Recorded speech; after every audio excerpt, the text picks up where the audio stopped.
Ok. Vamos a intentar hacer este problema. Dice, un sistema electrónico configurado como amplificador de señales genera en su gráfica de comportamiento una salida distorsionada con un voltaje de saturación de más o menos 11.5 volts. A partir de los resultados obtenidos, el voltaje máximo en volts que se puede aplicar a la entrada para evitar la saturación es... ¿Qué opinan? ¿Cómo lo podríamos calcular?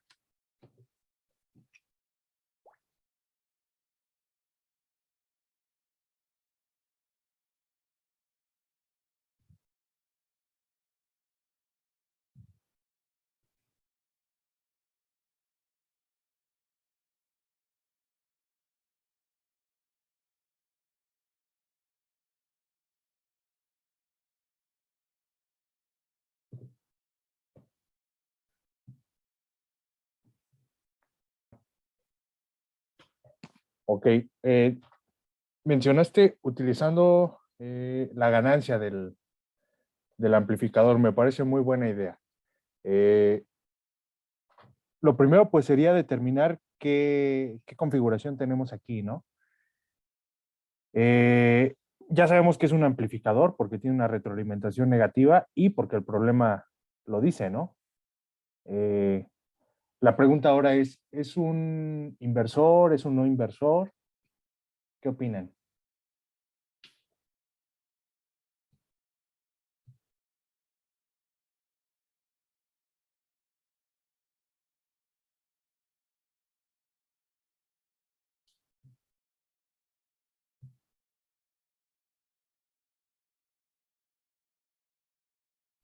Creo que es un inversor ¿Por qué crees que es un inversor?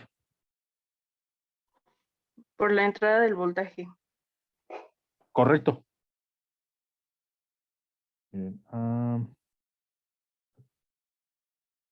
Aquí tenemos una fuente sinusoidal que nos está diciendo que tiene este voltaje en sus terminales y, como mencionas, pues va hacia la terminal inversora, por tanto la configuración es inversora. Vamos a llamarle a este voltaje de salida y a este de acá vamos a llamarle voltaje de entrada, ¿va? Entonces, pues nosotros ya conocemos la ecuación, ¿no? Para encontrar la ganancia. Si no nos acordamos, pues no pasa nada, ¿no? Venimos acá a nuestro formulario.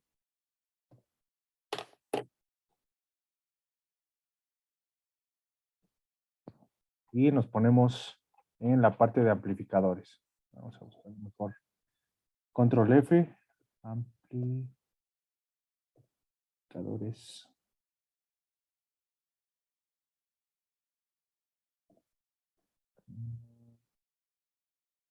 ¿Dónde está? ¿Dónde está?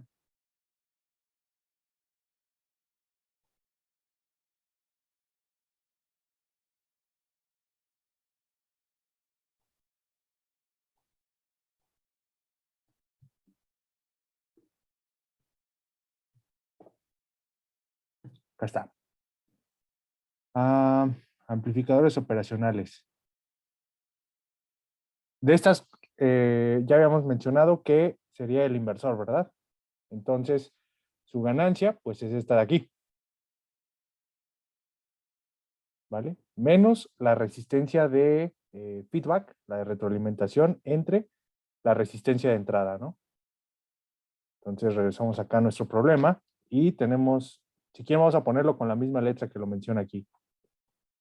Tenemos que A sub B es menos la resistencia de feedback entre la resistencia de entrada. Ahora, nosotros solamente nos estamos preguntando la ganancia, ¿sí? No nos está interesando el signo. Entonces podemos poner esto aquí así, esto lo ponemos así, y pues esto va a ser RF entre R y N. ¿Vale? Ahora, recuerden también que esta ganancia, pues no es otra cosa más que la relación que existe entre el voltaje de salida y el voltaje de entrada. ¿Vale?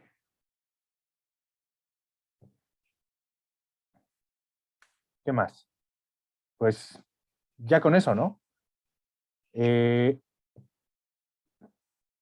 conocemos de toda de esta ecuación que tenemos aquí? ¿Conocemos esta RF?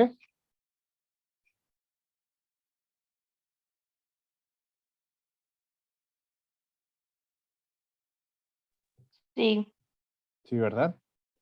¿Esta la conocemos?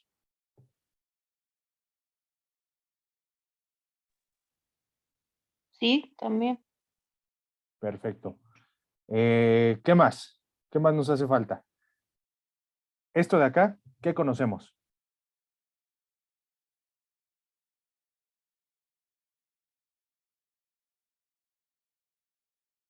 Nuestro 20. Lo pongo de este color.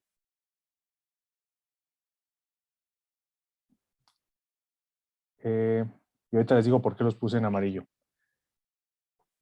El truco aquí es que uno de estos dos lo conocemos y el otro no.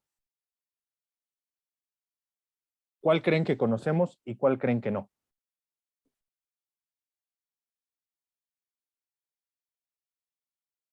Conocemos el BI, Bain. ¿Seguro?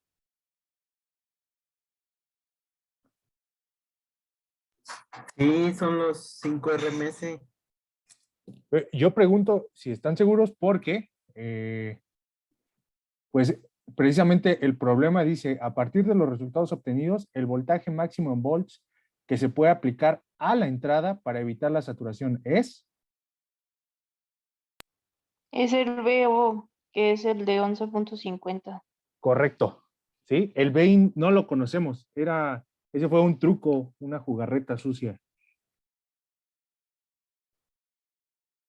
Este todavía no lo conocemos, este sí lo conocemos, ¿vale? Entonces, pues ya, ¿no? Tenemos una sola ecuación, tenemos una sola incógnita, somos muy buenos despejando, ¿no?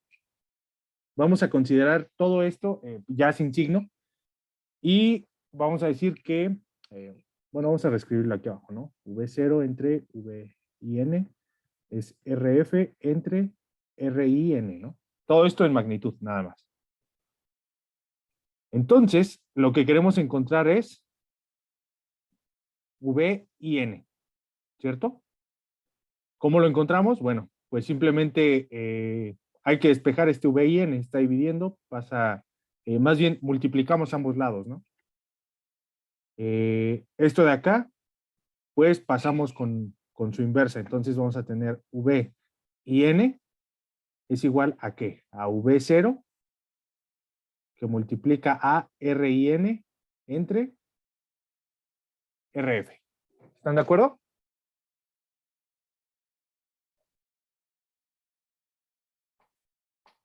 O me brinqué muchos pasos. No, sí estoy. Vale, vale. Y pues ya, solamente nos haría falta ponerle a esto nombre, ¿no? V0, pues son 11.5. R y N son 47 kilos.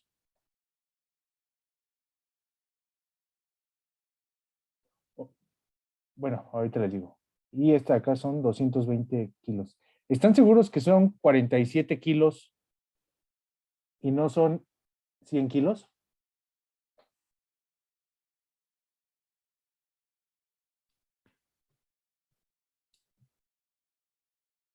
Son 47 kilos por la entrada inversora.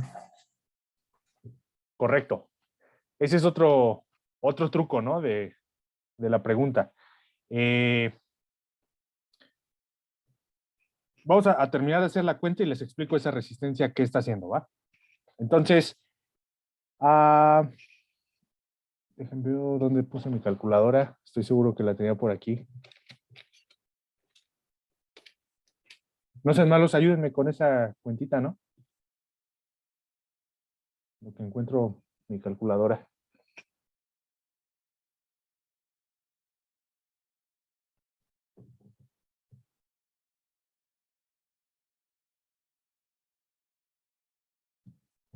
Son 2.456. 2.456 volts. ¿Sí? Bueno, entonces sabemos que este es el voltaje máximo que nosotros podemos tener y con el cual vamos a llegar a la saturación, ¿no? Es decir, si yo meto esto a la entrada, supongamos que es una sinusoidal. Vamos a poner esta aquí. En esta parte, solo voy a dibujar el semiciclo positivo. 2.456. Bueno, esta parte nos va a generar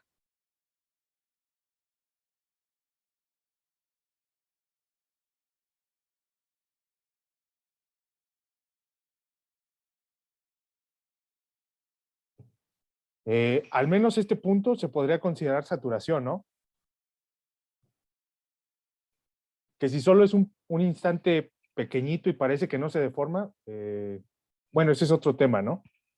Pero está tocando la saturación. Entonces, como regla general, pues nosotros buscaríamos siempre estar por debajo de este voltaje. Entonces, ya con esta información vamos a ver los resultados. 2.456. ¿Cuál de estos está más próximo, pero sin pasarse?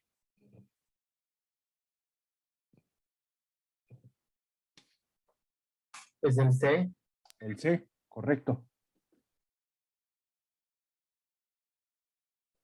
¿Sí? Este sería el voltaje máximo que podemos aplicar y evitamos la saturación, ¿vale? Tengo dos preguntas. La primera pregunta, suponiendo que tenemos una señal sinusoidal con estas características, este voltaje pico, ¿cuál sería el voltaje RMS? Esa es la primera pregunta. La segunda pregunta es, ¿qué hace la resistencia de 100 kilos?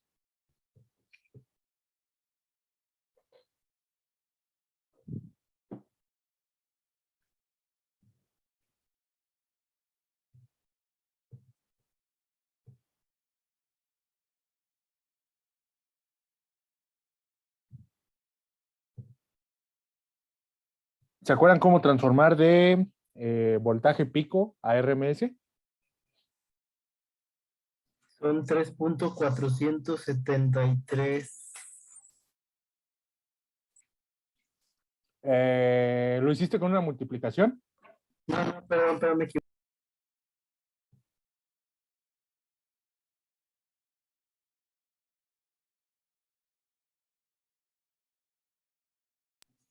Me da 1.73. 1.73. Lo sacaste como el voltaje pico entre raíz de 2, ¿verdad? Sí. Correctísimo. ¿Sí? Esta es la manera en la que pasamos de voltaje pico a RMS y si se fijan, pues de aquí mismo pueden despejar, ¿no?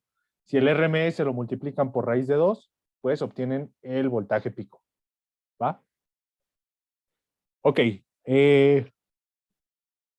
La otra pregunta era, ¿qué está haciendo esta resistencia de 100 kilos? Bueno, lo que hemos estado platicando hasta ahora es que los amplificadores, de manera ideal, no presentaban ningún tipo de corriente a su entrada. Habíamos dicho que pues prácticamente la impedancia que tenían era infinita, ¿sí? Bueno, pues resulta que esto no es cierto. O es cierto, pero de una manera muy, muy ideal, ¿sí? La verdad es que el amplificador pues tendría algo así.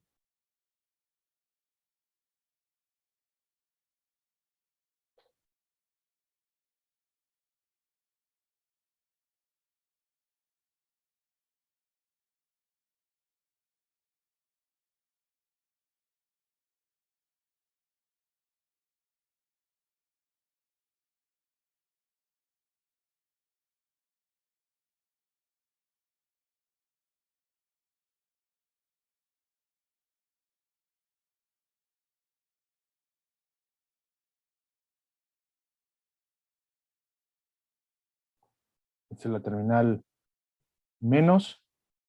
Esta es la terminal más. Tienen unas pequeñas corrientes, unas corrientes parásitas. Normalmente, si mal no recuerdo, aparecen en las hojas de datos como I sub B, la corriente de vías. Y resulta que pues estas corrientes nos pueden modificar completamente el comportamiento del amplificador. ¿Por qué? Pues resulta que si nosotros, por ejemplo, aterrizamos directamente esta terminal, pues si se fijan, esto sería equivalente a tener aquí una resistencia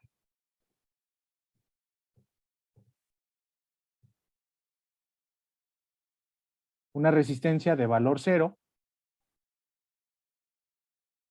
a tierra, y acá podemos tener otra cosa, ¿no? Por ejemplo, la configuración que teníamos ahí arriba.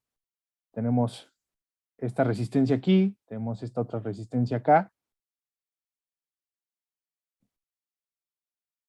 ¿Sí? Entonces, si se fijan, si nosotros hiciéramos un análisis por superposición, resulta que de este lado, lo pongo de otro color, de este lado y de este lado, podríamos ejemplificar estas fuentes o podríamos modelarlas como fuentes de voltaje con una resistencia en serie, ¿no? Entonces, si eso sucede, recordemos que la operación ideal del amplificador nos dice que para que éste pueda estar amplificando, el voltaje entre sus terminales debe ser prácticamente el mismo, ¿sí? Entonces, estas corrientes, aunque sean muy parecidas, pues no van a ser las mismas. Si estas resistencias también nos están moviendo este voltaje que aparece aquí, pues entonces podemos ocasionar de manera involuntaria una saturación. Como consecuencia, lo que se acostumbra en algunos circuitos ya más reales, es colocar este tipo de resistores, como este que tenemos acá, de 100K. ¿Para qué? Para obligar a que el voltaje que se genera entre estas terminales sea lo más parecido posible, ¿sí? Dependiendo de, se conoce como la amplificación de lazo cerrado, de lazo abierto, perdón. Perdón, OL. Dependiendo de este valor, va a ser el voltaje máximo que pueda aceptar el amplificador, ¿sí? Entonces, cada vez que ustedes vean resistencias de este tipo que parecen un tanto inútiles, pues es por eso, es por las corrientes de fuga que está manejando el amplificador, ¿sí? Y no deben ser confundidas con las resistencias de entrada para la configuración que estén manejando. ¿Sí les queda claro? Sí. Va. A ver.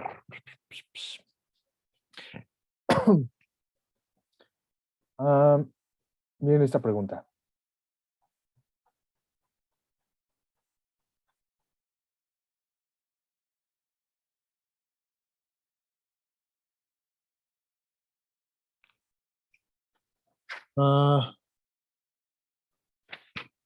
Ya.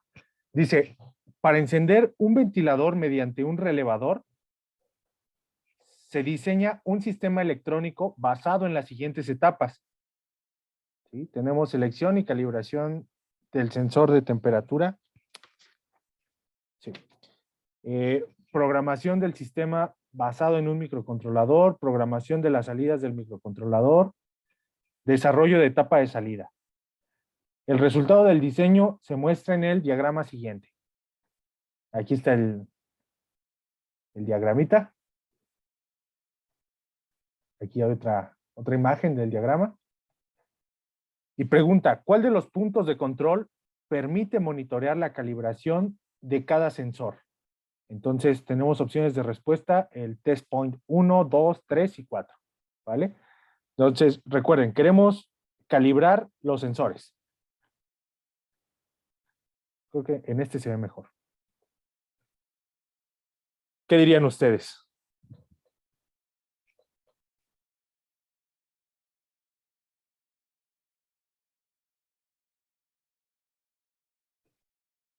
A lo mejor antes de contestar la pregunta, deberíamos preguntarnos, ¿conocemos todos los componentes que estamos viendo aquí? ¿Este de aquí lo conocen?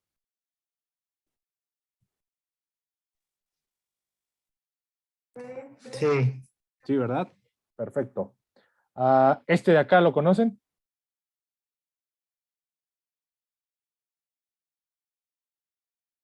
Sí. Excelente. ¿Este de acá? Sí, Sí, también. ¿Este de aquí? Sí. ¿Este qué es?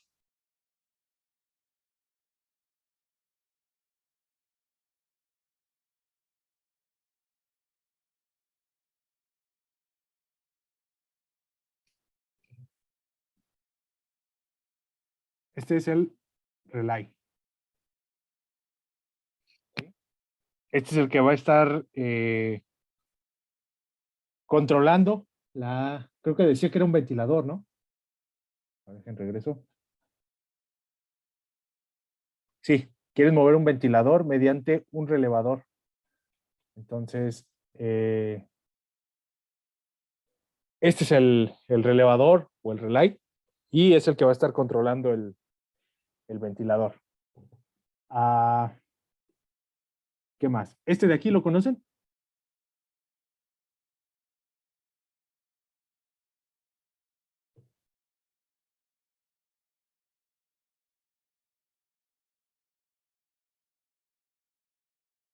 no.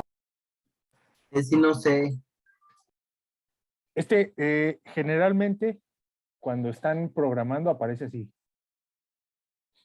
¿Sí? Es un cristal de cuarzo. Se utiliza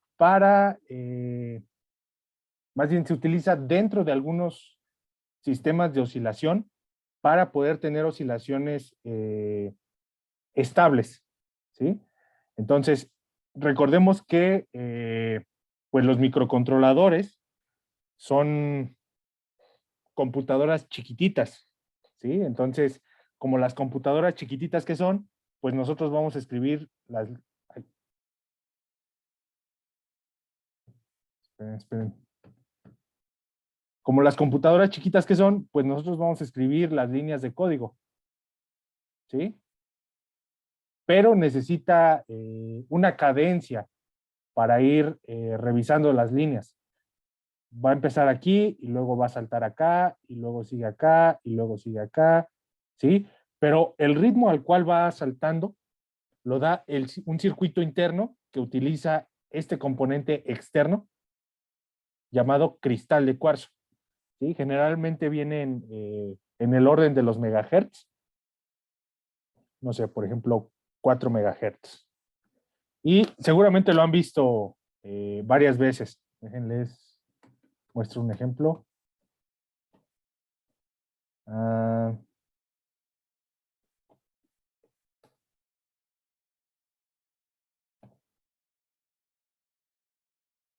oh, esperen, me salieron unas cosas muy hippies.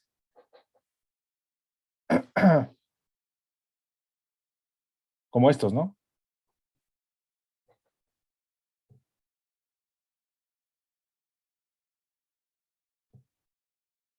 Por ejemplo, este cristal es de 16 megahertz.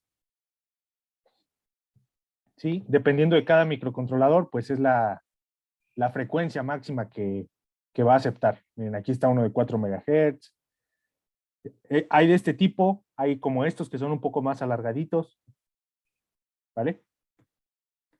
Pero es el que le da la cadencia al microcontrolador. Ok. ¿Este qué es?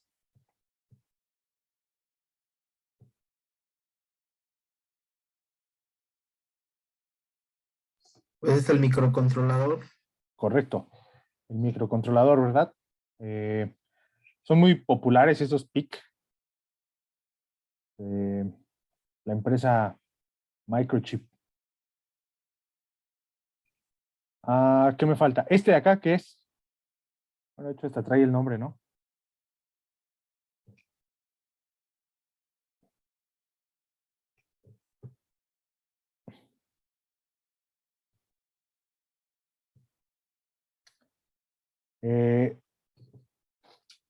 ¿Sí llegaron a ver algún termistor? Termistor.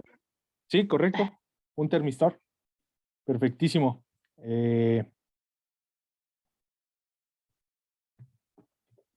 Los termistores no son otra cosa más que resistencias que varían. Esta rayita que le pusieron aquí significa eso, ¿no? Que va a variar. En este caso, pues el mismo nombre les va a decir, ¿no? Termistor. Es una resistencia que varía con la temperatura. ¿Sí? Ahora, existen dos tipos de termistores. Los termistores que son de coeficiente positivo y los que son de coeficiente negativo. ¿Sí? Los que son de coeficiente positivo, si la temperatura sube, vamos a ponerle aquí, si la temperatura sube, su valor resistivo sube. ¿Sí? Lo mismo, si baja, pues la resistencia baja. Por otro lado, los de coeficiente negativo, si la temperatura sube, la resistencia baja. Si la temperatura baja, la resistencia sube. ¿Sí? Es decir, son inversos a lo que se está viendo. ¿Sí me cachan?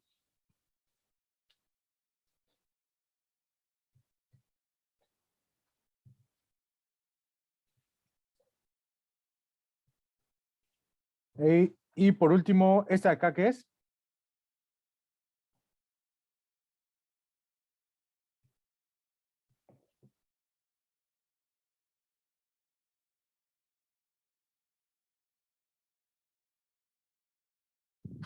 Sería, Una batería, correcto. Correctísimo. Entonces, la pregunta de este problema es,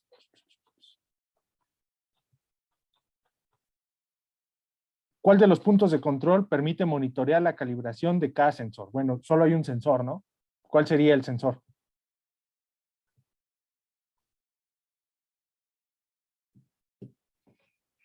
pues viene siendo el termistor. Correcto, correctísimo. Entonces, ¿qué punto nos permite calibrar el sensor? El TP3. El TP3. Este aquí, ¿verdad? Tengo una pregunta. ¿Qué es un sensor?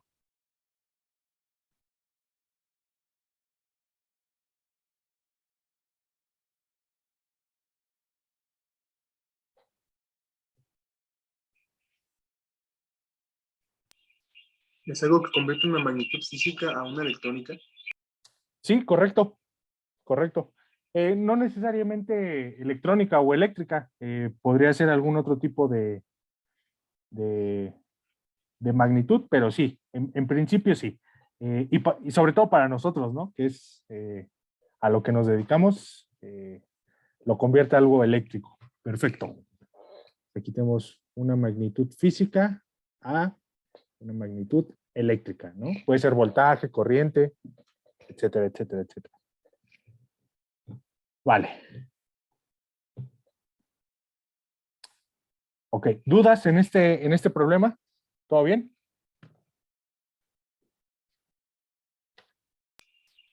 No, todo bien. Ok. A mí me queda una duda. Me queda una duda con respecto a esta parte del circuito. ¿Sí?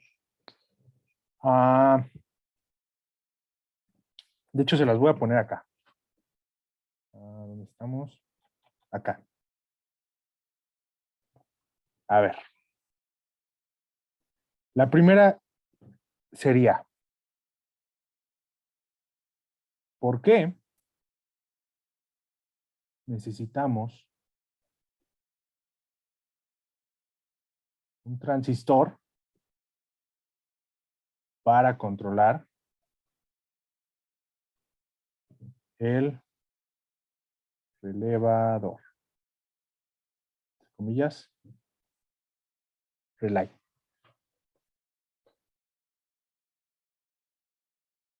La otra pregunta sería, ¿en qué modo debe operar el transistor para dicha tarea?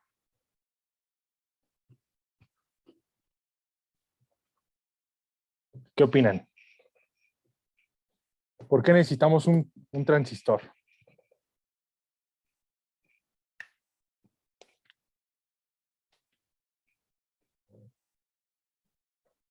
Bueno, la primera pregunta creo yo que es para porque el PIC no proporciona la suficiente corriente para activar el relevador. Excelente, excelente. Andas on fire el día de hoy.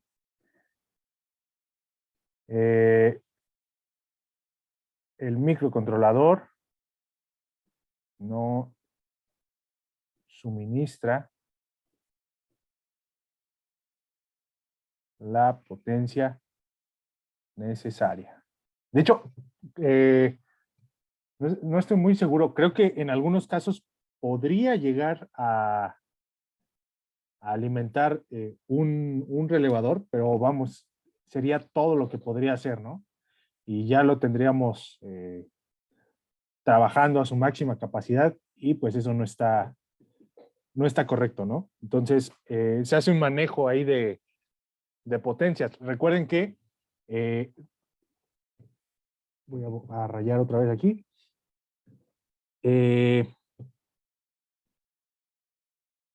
Recordemos que por aquí circula una corriente, ¿no? ¿Cómo se llama esta corriente?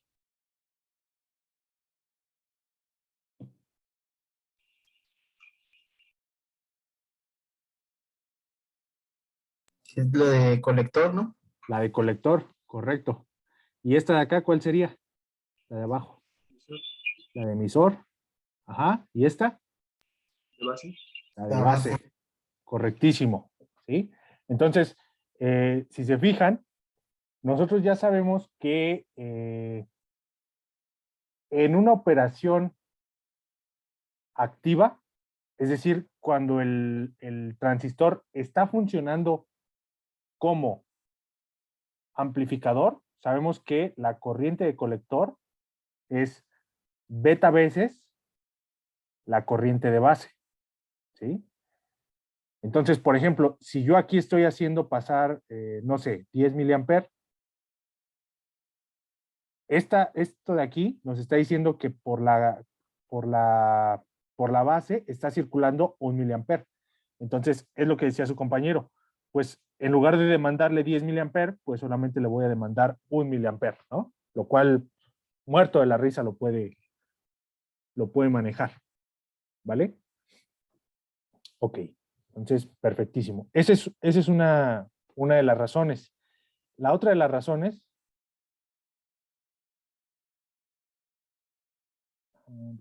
acá está, es que podemos tener voltajes diferentes entre el microcontrolador, es una C, y el relay. Por ejemplo, bueno, no alcanzo a ver aquí cuál sería el voltaje de alimentación de este micro. Lo podemos buscar, PIC 16C52P. PIC 16C52P. A ver. Esperen. Ese no era, ¿verdad? Bueno, vamos a suponer que sí es este. Miren, aquí nos está diciendo desde 3 volts hasta 5.5 volts. Entonces tiene un rango bastante bueno. Suponiendo que este es alimentado a 5 volts, tenemos 5 volts. ¿Qué pasaría, por ejemplo, si este relay trabaja a 12 volts o trabaja a 24 volts? Pues estos 5 no nos van a dar nunca jamás en la vida para poder levantar este relay, ¿no? Forzosamente se requiere otra fuente, aparte de estos 5 volts, que nos permita manejar a este relay. En este caso vendría siendo esta batería. ¿Ah? Ahora,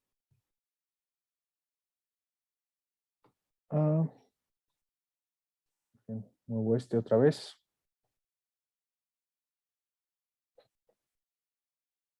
No es el caso del diagrama que tienen ahorita, pero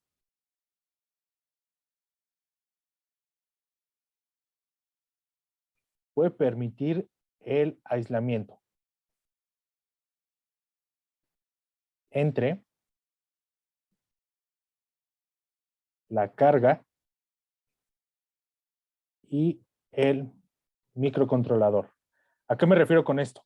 Bueno, a lo mejor ustedes se acuerdan, ¿me cortó esto? A lo mejor ustedes se acuerdan de estos dispositivos.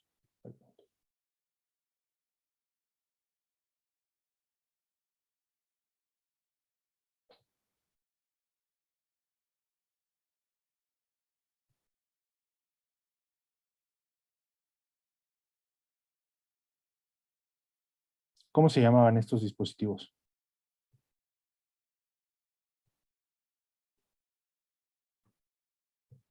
Es un optoacoplador. Correcto, un optoacoplador. Vamos a decir que este va a tierra y que este viene del microcontrolador. ¿Sí? Entonces, ya sabemos que aquí vamos a tener 5 volts o 0, ¿no?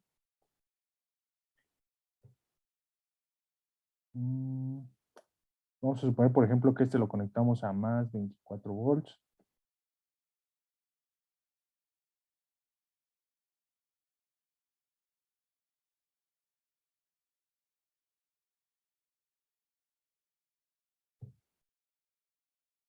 Y pues este igual, ¿no? Más 24 volts.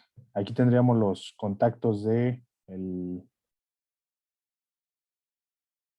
relevador.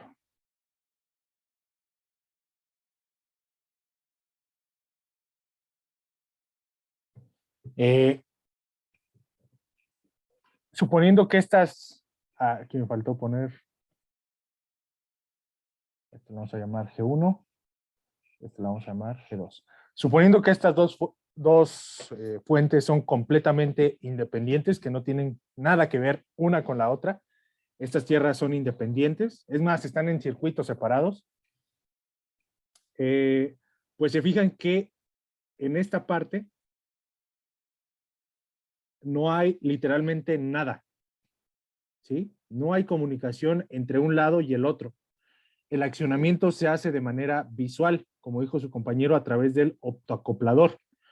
Lo que está haciendo este dispositivo es mandar una señal luminosa a un optotransistor, en este caso, que va a funcionar como interruptor. Una vez que recibe la señal, pues el interruptor se cierra y circula una corriente. Circula una corriente por aquí que a su vez va a hacer que este dispositivo conduzca y el relay comience a conducir. ¿Sí queda claro eso? Sí. Perfecto. Antes de pasar a la pregunta 2, tengo una pequeña pregunta. ¿Cómo se llaman estos contactos que tenemos aquí? Se fijan que hay uno sin rayita y uno con rayita atravesada. ¿Cómo creen que se llamen? Les voy a dar una pista. Los dos empiezan con normalmente.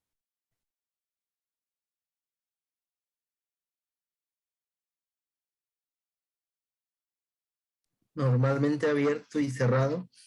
Correcto. ¿Cuál es el abierto y cuál es el cerrado?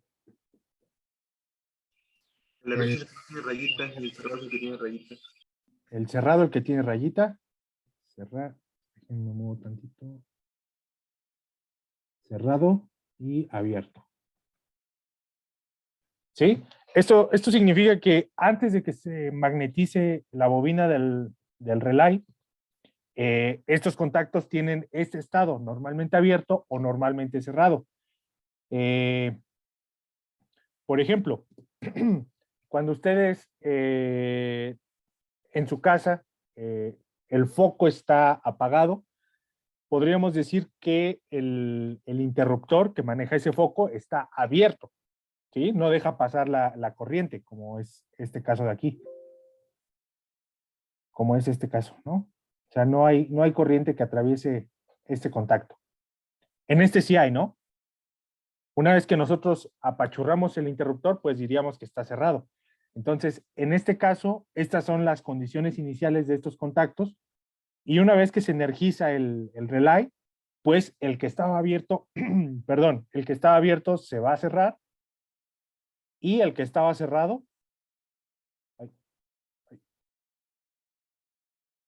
se va a abrir. ¿Sí? No sé si tengan dudas en eso.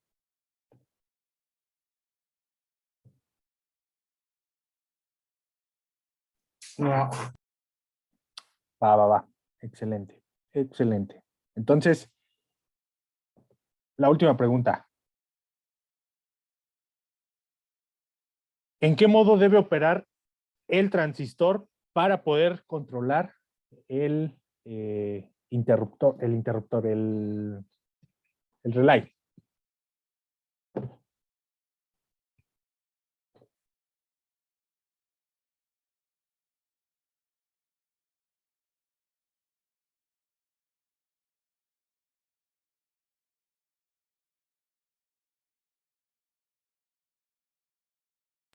Pues como amplificador.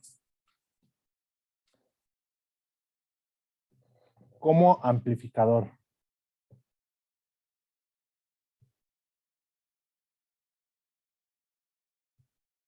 Vamos a ver. Vamos a agarrar, no sé, por ejemplo, este BD 135.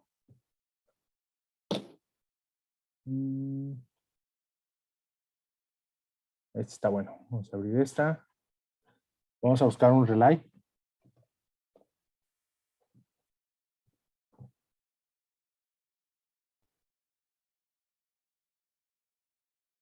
Vamos a buscar uno chiquito que trabaja 24 volts. Este o este. Este también. No, este no. Este igual.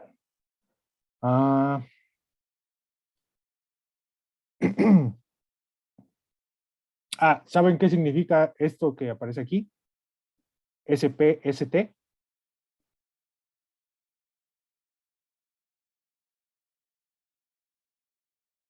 SPST. SPDT.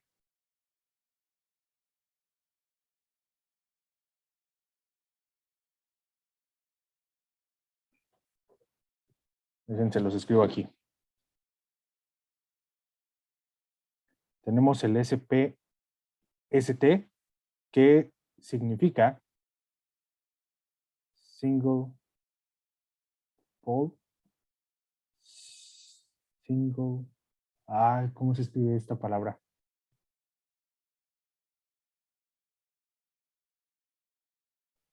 Creo que es así. Throw. ¿Sí? Es decir, tenemos un solo polo y un solo tiro. Es decir, ese tipo de dispositivos estaría así. O así. ¿Sí? Son dos símbolos que representan lo mismo. ¿Vale? Tendríamos el single pole double throw, pues solamente que este es doble, ¿no? Es decir, tendríamos uno aquí así y... espera.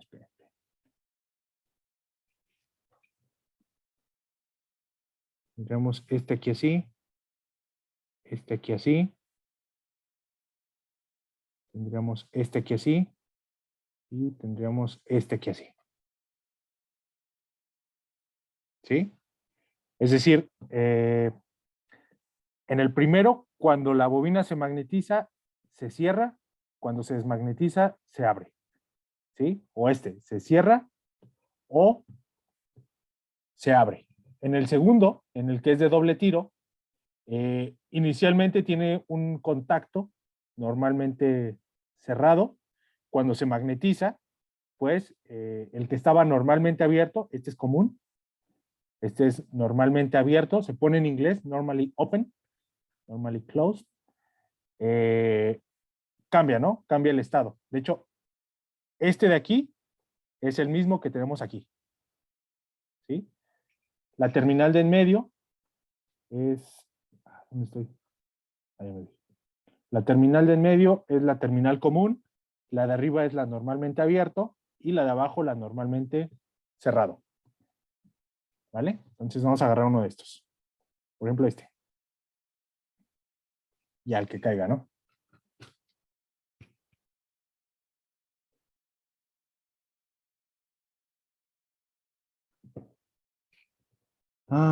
Bueno, pero tiene que ser para...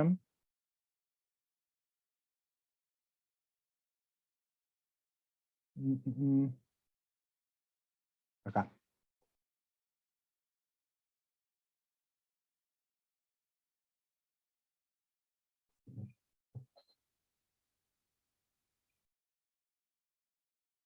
¿Eso es lo que estás viendo? ¿Es una página o es un programa o qué es? Es una página, Mauser. Es un proveedor de artículos electrónicos. Ellos están en Zapopan. Ah, ok, gracias. Sí, claro que sí. De hecho, hay varias. Está esta Mauser, está... Ahí por si luego las quieren ver. Newark. Creo que no escribí. Newark, México.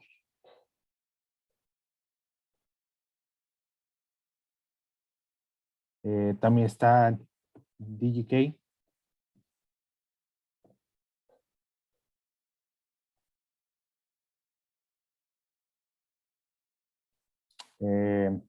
¿Cuál otra? Son de las que me acuerdo ahorita.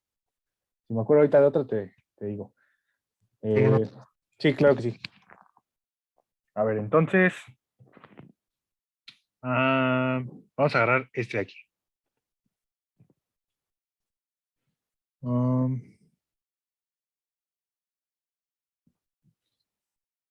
A ver, aquí tenemos esta hoja de datos. Ah,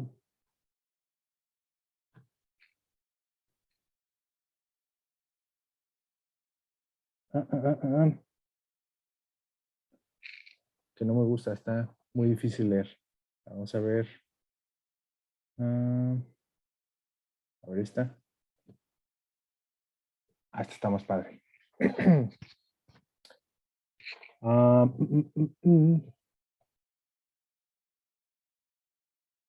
Miren.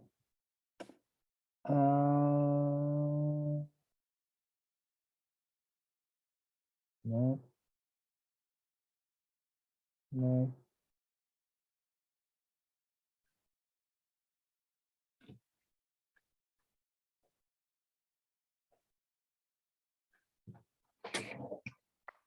Están muy chiquitas las letras.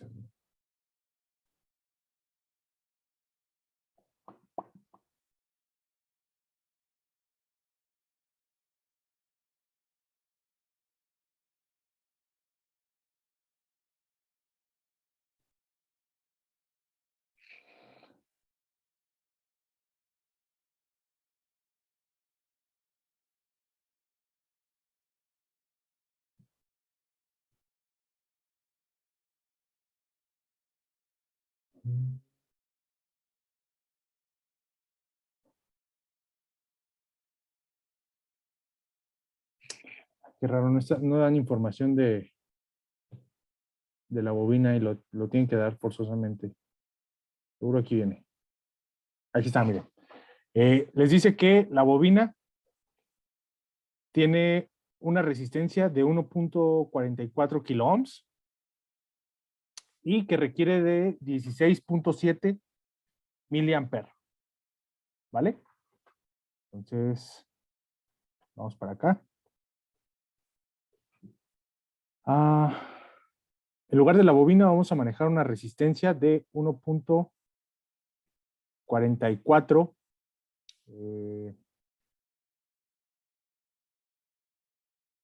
kiloohms.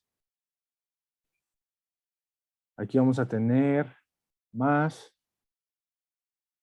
24 volts. De este lado, pues vamos a tener nuestra resistencia. Acá vamos a suponer que tenemos 5 volts. Esta es nuestra resistencia de base.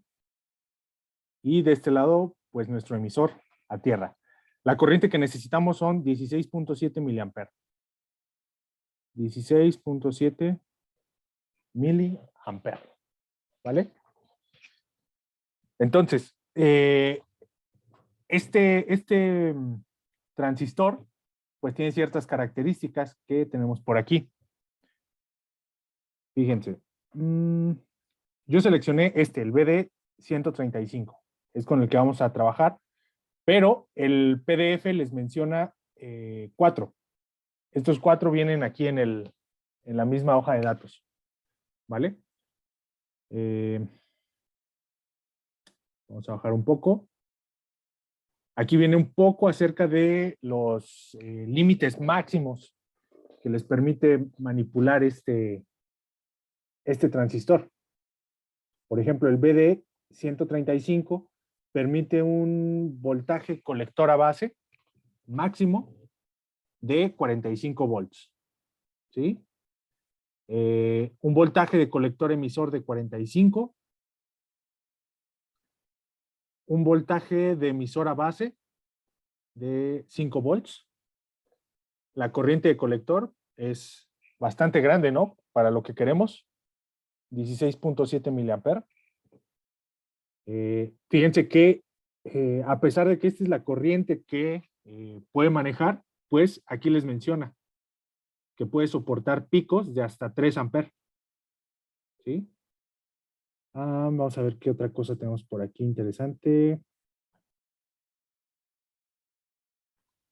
Creo que ya con eso. Necesitamos esta, ¿no? La corriente.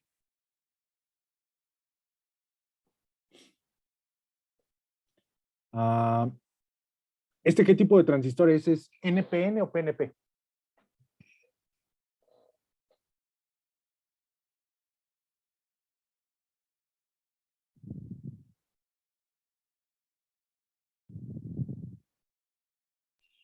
NPN. NPN, correcto. Entonces, regresamos aquí. NPN. Acá está.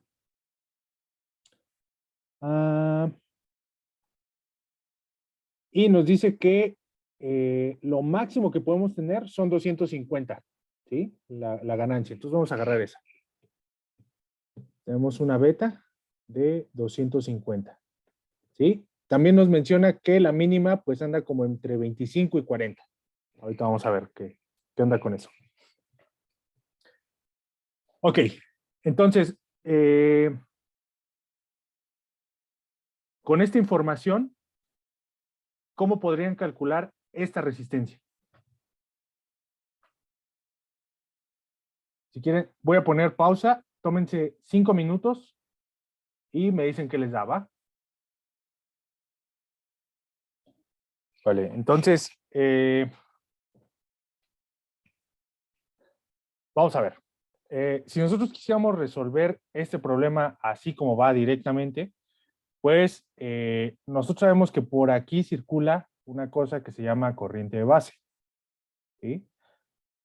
Estos 16.7 miliamperes, ¿qué creen que sean? ¿Qué corriente es?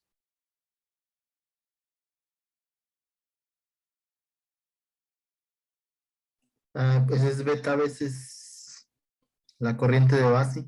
Correcto. Es decir, es la corriente de colector. O sea, me estás diciendo que la corriente de colector es beta veces la corriente de base. Perfecto. Entonces, la corriente de base, pues es la corriente de colector entre beta. ¿Sí? Esto es 16.7 miliamperes partido 250, ¿no? Vamos a ver cuánto da esto. 16.7 por 10 a la menos 3 entre 250 son 1, 2, 3. Son 66.8 microamperes. Corríjanme si me equivoco. ¿Sí les dio eso? Sí. Sí, dime. No, sí que me dio eso. Ah, ok. Corriente. Ok. Entonces, si se fijan, pues podríamos decir que hasta aquí termina el problema, ¿sí? Porque al parecer, pues sí podemos manejar 66.8 microamperes con el microcontrolador, ¿no? Pero nos hace falta revisar algunas cosas para poder determinar que realmente esto está funcionando como nosotros queremos. ¿Sí? A ver, denme un segundo nada más. Les quiero dibujar una pequeña tablita. ¿Dónde la tengo? Acá está. Fíjense. Nada más para estar seguro, vamos a trabajar con 3 modos. 3 modos, el cual llamamos corte, la región o el modo activo y el modo de saturación. ¿Vale? Y tenemos 2 uniones, ¿sí? ¿Recuerdan cómo se llaman estos transistores?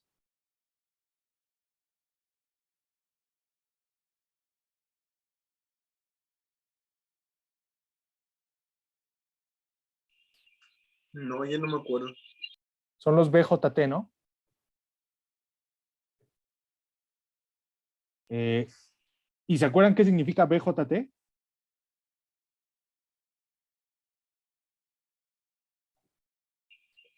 Junction transistor, pero no me acuerdo qué era la B. Bipolar.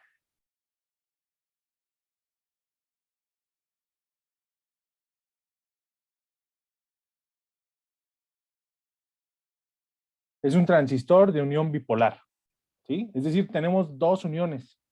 Tenemos la unión EB, la J, acuérdense que es de unión, la unión entre la base y el emisor, es decir, lo que tenemos por aquí. Y aparte tenemos la unión CBJ, es decir, la que tenemos por acá. ¿Sí? Entonces, esto lo podemos ver como si fueran diodos. Cuando estamos en el modo inverso, es decir, cuando esto no conduce, ambas están de manera inversa. Inversa. Ahora, cuando estamos en la región activa, esta EBJ está de manera directa y esta está de manera inversa. ¿Qué más?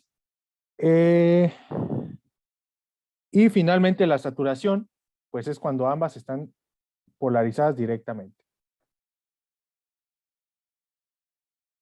¿Sí? Entonces, lo primero que vamos a hacer es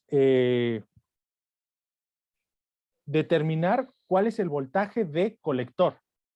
¿Sí? Vamos a determinar cuál es el voltaje aquí para poder decir si esta unión está polarizada inversamente o está polarizada directamente. ¿Vale? ¿Cómo se les ocurre que hagamos eso?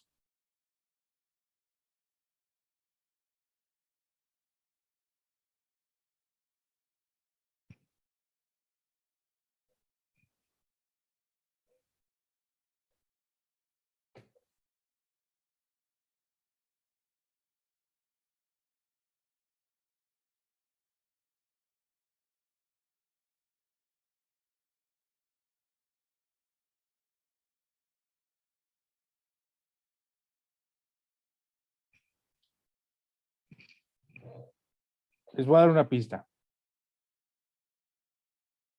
Nosotros sabemos que la corriente en la resistencia que tenemos por aquí arriba, esta de acá, pues es 16.7 miliamperes. ¿Sí?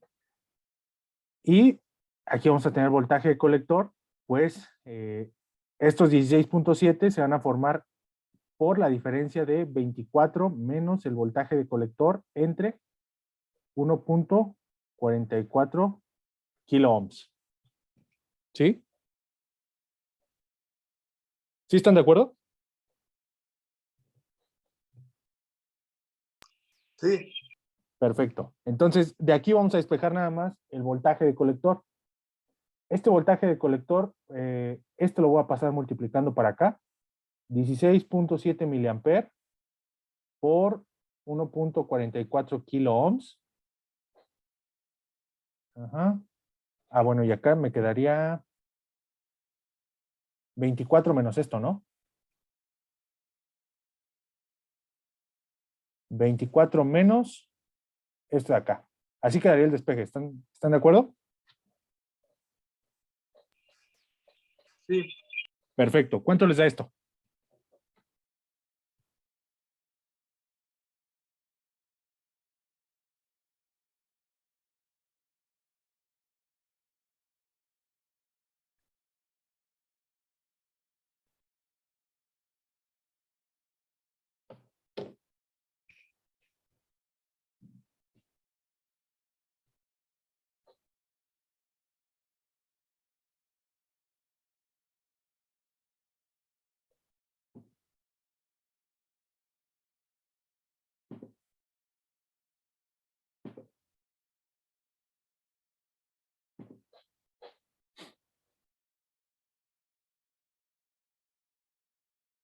Si les sale algo que parece erróneo, no se preocupen. Está bien. ¿Cuánto les da? Menos .048. Menos 0.048 volts. ¿Sí? Entonces, vamos, si aquí yo tengo 24, ¿cuál es el voltaje que tengo aquí en esta? Fíjense, es una resistencia de 1.44 que la atraviesa 16.7 miliamperes. Por ley de Ohm, voltaje es corriente por resistencia. ¿Cuánto les da este producto? 24 punto. A ver, espérame, 24 punto. Ahorita lo saqué, espérame. Sí, no te preocupes.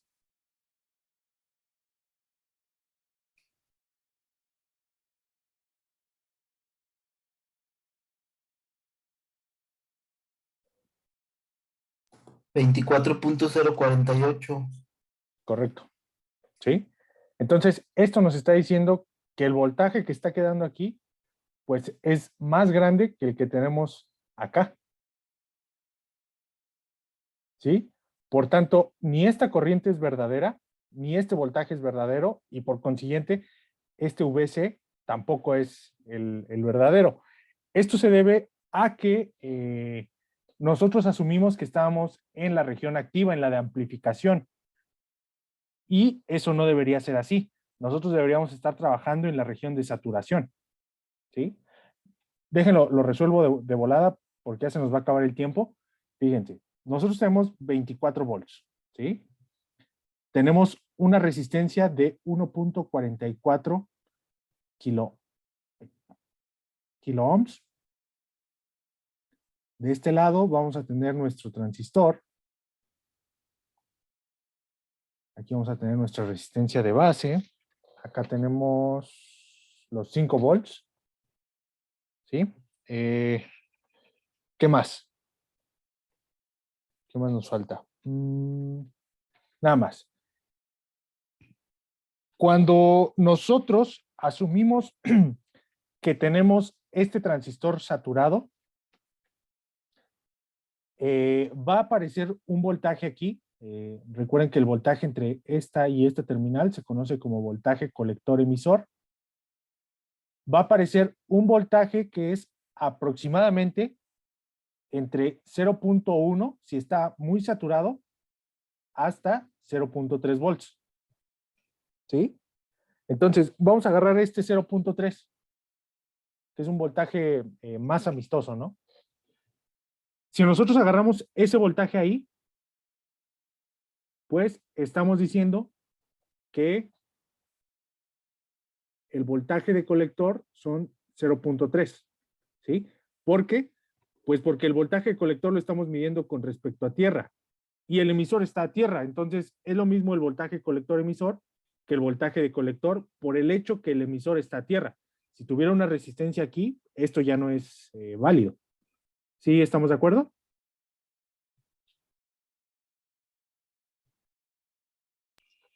Sí. Perfecto. Entonces, a partir de esto, nosotros vamos a calcular la corriente de colector va a ser igual a 24 menos 0.3 partido entre 1.44 kilo ohms. ¿Y esto cuánto nos da? Déjenla saco. 24 menos 0.3 entre 1.44 por eso a la 3. Esto nos va a dar 16.45 miliamperes. ¿Sí? ¿Sí estamos de acuerdo? Sí. Ok, perfecto. Ahora, ¿qué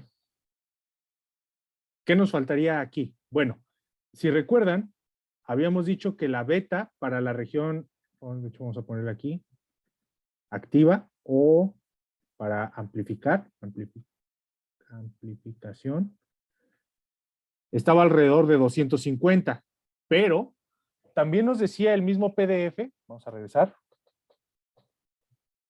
que si nosotros teníamos otras condiciones, miren, por ejemplo aquí 5 miliamperes bajaba a 25, 150 miliamperes bajaba a 40, 0.5 amperes bajaba a 25, ¿sí? Dependiendo de la corriente que estemos haciendo pasar por el colector y el voltaje que tengamos en el colector emisor, pues esta beta va a reducirse, ¿vale? Y en lugar de tener esta beta, vamos a tener una que se llama la beta forzada. No hay una regla general para poder encontrar esta beta, o más bien no hay un valor específico para esta beta, depende de las condiciones de cada transistor, ¿sí? Pero vamos a agarrar algunos de los valores que viene ahí, por ejemplo 25, ¿sí?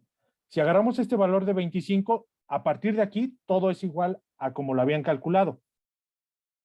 La corriente de base, pues va a ser la corriente de colector entre esta beta forzada.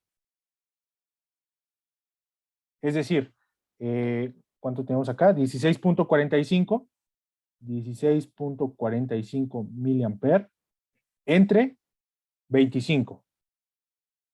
Entonces, entre 25, esto nos va a dar 658.3 microamperes. ¿Sí? Que si se fijan, ¿dónde estamos? Acá. Pues es prácticamente 10 veces más, ¿no? De lo que habíamos estado, de lo que le íbamos a pedir originalmente. Entonces, pues ya con estos valores ya podemos calcular esta resistencia. ¿Cuál es el voltaje que tenemos aquí en la base? Si yo pongo un voltmetro de aquí a tierra, ¿cuánto me va a dar?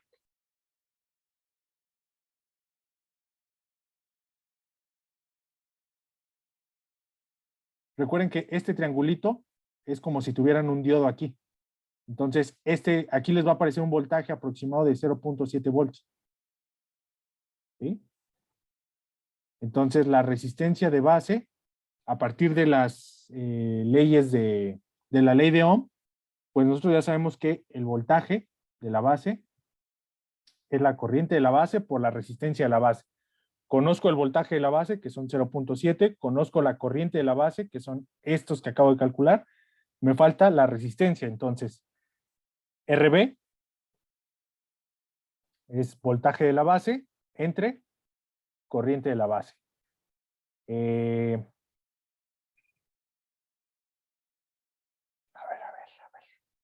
Aquí me equivoqué, ¿no? Este no es directamente el voltaje de la base, es el voltaje que cae aquí, ¿no? Entonces estos son 5 menos 0.7 partido entre 658.3 microamper. 5 menos 0.7 partido entre 658.3 por 10 a la menos 6. Son 6.5 kiloohms. ¿Sí? Y de esa manera ya no estamos trabajando en la región activa, sino que estamos utilizando el transistor en saturación. ¿Sí? Le seguimos demandando poquita corriente, pero no tan poquita como lo teníamos acá. ¿Dudas? ¿Preguntas?